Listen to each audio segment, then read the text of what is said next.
রাঙামাটির এক অনন্য ঐতিহ্য পিনন হাদির হাট। এটি ক্ষুদ্র নৃগোষ্ঠী নারীদের ঐতিহ্যবাহী পরিধানের বস্ত্র। সম্পূর্ণ কোমরটাতে বোনা হওয়ায় এগুলোর নকশা ও কারুকাজ আকর্ষণীয় এবং মূল্যও তুলনামূলক বেশি। কোমরটাতে তৈরি এসব বস্ত্র বিক্রি হচ্ছে 20 থেকে 30 হাজার টাকা পর্যন্ত। প্রতি হাটে 1 লাখ টাকার পিনন হাদির কেনাবেচা হয়। ফাতেমা জান্নাত মুমু তথ্য, চিত্রের ডেস্ক রিপোর্ট।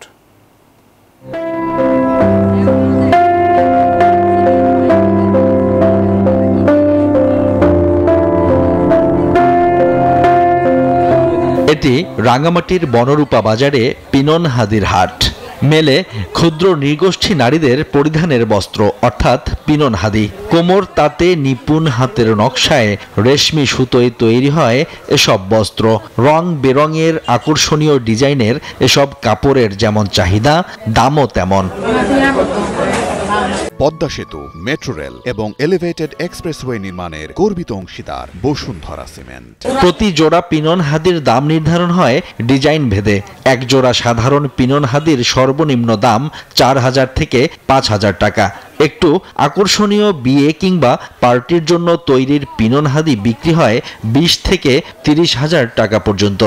20,000, 25,000, 30,000, 40,000 পর্যন্ত 20,000 টাকা কিনতে হয় বা বিক্রি করতে হয় 25,000, 30,000 বিক্রি করতে হয়। শুধু পাহাড় নয়, সমতলেও পিনন হাদির চাহিদা থাকায় পাহাড়ি ঘরে ঘরে এমন কর্মসংস্থান গড়ে তুলেছেন ক্ষুদ্র নৃগোষ্ঠী নারীরা। কম দামে বিক্রি করে নিয়ে যায় আর কি, মানে কম টাকা দিয়ে নিয়ে যায় আর কি। টাকা পয়সা যদি বেশি হতো, জায়গাটা যদি বড় হয়তো আরো মানে বড় করতে পারতাম আর কি ব্যবসাটা।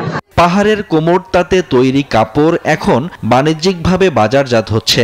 সরকারি পৃষ্ঠপোষকতা পেলে এসব নারী উদ্যোক্তার কর্মসংস্থানের পরিধি আরও বাড়বে বলে মনে করেন সংশ্লিষ্টরা।